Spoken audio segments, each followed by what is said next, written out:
Eu sempre fico curioso para saber qual é o assunto da semana que o Saulo, nosso amigo, que já é de casa aqui, vai trazer toda semana para a gente. Saulo, seja bem-vindo mais uma vez. O que você preparou para hoje?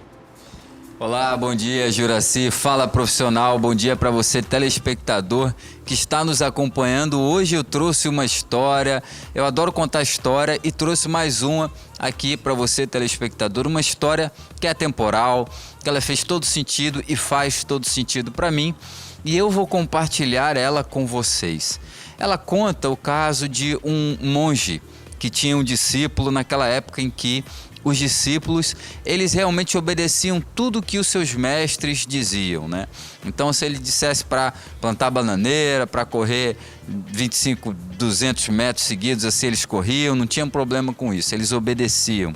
E esse monge, ele estava em peregrinação com o seu discípulo e depois de muito caminhar, eles já estavam cansados, com sede, com fome, avistaram um casebrezinho em um lugar assim um pouco abandonado e eles foram em direção a esse casebre que ficava perto também de um monte que tinha um penhasco e bateram ali na porta e foram muito bem recebidos por uma senhora, a Dona Maria. A Dona Maria, ela não estava lá muito bem vestida, estava vestida com o que ela tinha, mas a casa era arrumadinha, era limpinha, ela estava com um filhinho pequeno e ela era casada com o seu João. O seu João, ele estava um pouquinho ali perto, deitado numa rede, encostado num pé de cajueiro, descansando um pouquinho à sombra do cajueiro.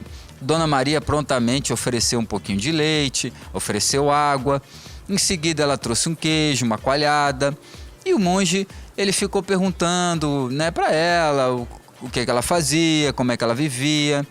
E ela disse para o monge que, graças a Deus, eles tinham uma vaquinha que ficava ali no fundo da casa.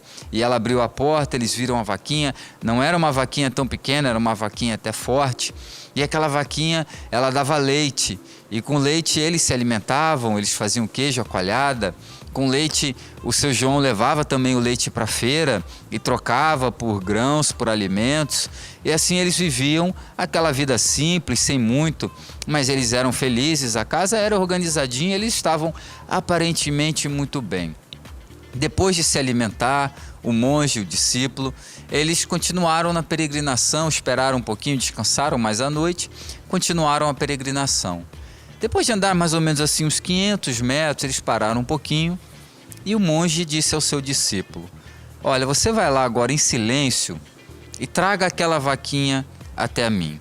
O discípulo, ele não titubeou, obedeceu ao seu mestre, foi buscar a vaquinha, em silêncio, ninguém percebeu, e em seguida ele disse assim: agora vamos ali até perto do penhasco e jogue a vaquinha pelo penhasco. O discípulo, na hora, ele ficou meio surpreso com aquela ordem do mestre, mas ele não pôde dizer que não e ele foi lá e jogou a vaquinha no penhasco e continuaram a viagem. O problema é que o discípulo, ele não entendeu por que ele teve que tomar aquela atitude. Ele ficou por muito tempo pensando: meu Deus, e aquela família dependia da vaquinha e eu joguei no penhasco. Então passou um dia, 2, 3, ele não conseguia dormir, até que eles chegaram numa cidade e ele falou: olha, mestre, ele falou para o mestre dele, ele não ia poder seguir mais o mestre dele porque ele não estava conseguindo viver com aquilo, que ele ia parar naquela cidade e que ele ia trabalhar para conseguir dinheiro para comprar uma nova vaquinha para aquela família. E assim ele fez durante 5 anos, trabalhando, juntando as moedinhas, até que depois de 5 anos ele viu que ele tinha um valor suficiente, um saco cheio de dinheiro, e era o suficiente para que eles pudessem comprar uma vaca e reconstruir a vida deles, ter alguma coisa a mais. E aí o discípulo voltou naquela direção, na direção daquele casebre. Porém, quando ele chegou, ele avistou coisas diferentes. Aquela terra não estava mais abandonada, estava muito bem cuidada. Ele viu plantações, ele viu cavalos, ele viu inclusive mais de uma vaca, touro, boi. Ele viu tudo, ele viu uma casa enorme. Ele pensou: será que eu estou na direção certa? O que aconteceu? Passou uma pessoa num cavalo e ele perguntou: o seu João e a Dona Maria moram por aqui? Eles moram sim. Eu estou querendo falar com eles, com certeza eu te levo até eles. E foi em direção a uma casa muito grande. O discípulo naquele momento ele estava pensando: olha, o seu João deve morar aqui, a Dona Maria deve morar aqui. Mas como eles são pessoas muito simpáticas, eles devem trabalhar aqui, né? Devem ser muito queridos também pelos outros funcionários. Vai ver, chegou um fazendeiro rico aqui e comprou aqui essa terra e eles estão trabalhando para eles. Só que eles entraram dentro da casa, chegou mais uma senhora, ofereceu água, ofereceu pão, ofereceu leite, ofereceu uma alimentação muito, muito farta. E o discípulo se alimentou. E cadê o seu João? Cadê a Dona Maria? Já vamos chamar. Até que de repente chegou a Dona Maria. Só que aí chegou a Dona Maria, totalmente diferente, uma calça jeans, um cintão, muito bem arrumada, estava fitness, estava com sorriso, os dentes novinhos, os dentes bonitos. Aí ela olhou para o discípulo, e o discípulo olhou para ela: Dona Maria, olhou, eu estou lembrado de você, acho que eu já te vi em algum lugar. E aí em seguida chegou o seu João também, todo forte, bem arrumado, bonitão, com botão também, super bem. Aí o discípulo falou: eu estive na sua casa aqui, mas era um casebre há 5 anos atrás. Ela: eu lembrei de você. Você veio com seu mestre, com seu monge. Pois é, verdade. Você sabe que aquele dia que você veio aqui, aconteceu uma coisa que pra gente foi muito doída pra gente na época. Quando vocês saíram à noite, a nossa vaquinha escapou. Ela fugiu e ela foi andando até o precipício. Você acredita que ela caiu no precipício? Aí o discípulo ficou olhando e disse: é mesmo? Aconteceu isso? E a Dona Maria: aconteceu isso. E a gente ficou muito triste na época que aconteceu isso aí.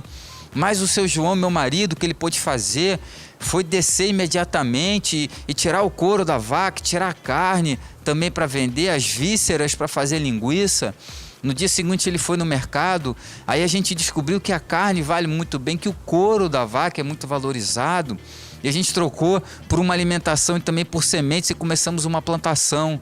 E aquela plantação deu muito certo, aí a gente duplicou a plantação, depois deu mais certo ainda, a gente triplicou. Eu precisei comprar essa terra aqui, comprar a terra do lado, e depois eu precisei contratar pessoas para me ajudar aqui na plantação, e graças a Deus hoje a gente tem 10 vaquinhas aqui, a gente tem touro, tem boi, tem diversos tipos de plantação. Olha, eu vou falar para você, 5 anos de muito trabalho, muito desafiador, mas por um lado, graças a Deus que aconteceu o que aconteceu com a minha vaquinha. E aí foi que o discípulo viu que por trás daquela ordem do mestre existia realmente uma moral, um ensinamento. E por que eu estou trazendo essa história para vocês hoje? Pessoal, o ano de 2020 foi um ano que muita gente perdeu a sua vaquinha. Foi um ano que muita gente que tinha um emprego fixo, tinha uma coisa fixa, garantida, acabou por conta do advento da pandemia perdendo. Então a moral dessa história é o quê? Se você tem uma renda fixa, é uma coisa boa, zele por ela, mas não fique dependendo só dela. Tenha criatividade para buscar mais coisas, não dependa somente da sua vaquinha. Não fique parado, zele pelo que você tem, mas procure sempre alguma coisa a mais. E se você por acaso perdeu a sua vaquinha esse ano, encare isso como um desafio, encare isso como um despertar para você conquistar mais coisas na sua vida.